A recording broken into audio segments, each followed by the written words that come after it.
აფხაზეთის დე-ფაქტო პარლამენტში რუსეთსა და აფხაზეთს შორის მოკავშირეობისა და ინტეგრაციის შესახებ შეთანხმების პროექტის განხილვის საკითხსა და კარასინი აბაშიძის მოლაპარაკებების ფორმატზე საუბრობენ კანონმდებლები.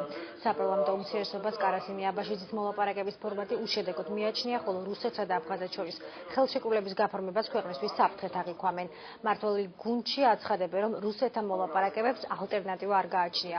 კარასინი აბაშიძის ფორმატს კი შესაძლებლობები არ ამოუწურავს. ჩვენ როდესაც ვიცით, რომ რესურსი არსებობს, ეს რესურსი მუშაობს, რუსეთზე გავლენისათვის ჩვენ აი ამ პირობებში, აი ამ ფონზე უნდა ვიფიქროთ ჩვენი უსაფრთხოების მაქსიმალურად უზრუნველყოფაზე. ვფიქრობ, რომ მოლაპარაკებებს მაინც ასეა თუ ისეა ალტერნატივა არ გააჩნია. ამ ფონზე ახლა ალბათ მკითხავთ, ხო, ეს კარასინ აბაშიძის ყბადაღებული ფორმატი, რომელიც თავიდანვე ჩვენს მიერ განიხილებოდა როგორც საქართველოს სუვერენიტეტის შემზღუდავი და შემლახავი და შეურაცხყოფელიც. აი შეურაცხყოფელობის ხასიათს კიდევ უფრო იმატებს და ასე ვთქვათ იძლიერებს.